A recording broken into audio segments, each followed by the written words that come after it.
find a father for her unborn child. A woman seduced her blind date on their first meeting. 6 months later, she gave birth to his child. The man, undeterred, decided to accept her, believing she would settle down with him after marriage. But things didn't go as he hoped. His wife never cared for the child and always dressed up, leaving early and returning late, with no explanation of her activities.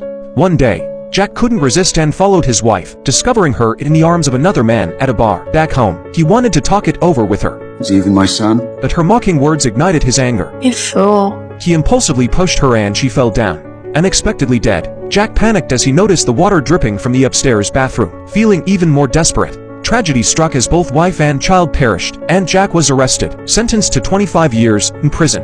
Jack, however, didn't resign to his fate. 10 years later, during a medical visit, he escaped. To evade the police, he entered a supermarket and took a mother and her child hostage, demanding they help him escape. He brought them to Rose's home. Seeing their fear, Jack promised not to harm them, intending to stay only until the police left. He pretended to tie up Rose so that they wouldn't be his accomplices. Jack was careful, ensuring she wasn't hurt, perhaps trying to make amends. He cooked a meal for them from the fridge and even fed Rose. Watching this gentle man, Rose felt a stir of doubt. Could he really be a notorious criminal? As night fell, patrol cars continued their rounds. With no other choice, Jack untied Rose and decided to spend the night. The next morning, he prepared breakfast for them. Debo, having grown up with his mother, began to warm up to Jack. Over the following days, with the police still nearby, Jack had no chance to flee and remained at Rose's home. In return, he took on all the chores, cooking meals, tidying the yard, changing the car's oil, and even waxing the floors. He taught the boy baseball like a father. He seemed less like a fugitive and more like a caring father and responsible husband. Gradually, the mother and son grew comfortable with him, enjoying his presence. But the peace didn't last. A neighbor's unexpected visit startled Jack. He held Rose and had the boy answer the door. Surprisingly, Debo didn't seek help but instead deceived the neighbor. To make up for his earlier roughness, Jack used his special skills to make peach desserts with them. Their bond grew stronger through this shared activity. That evening, Jack couldn't help but hug Ruth, and Ruth also snuggled in his arms.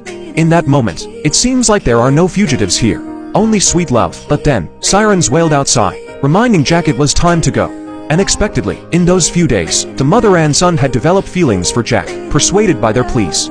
He stayed. That night, Jack and Rose poured out their hearts, embracing their love fully.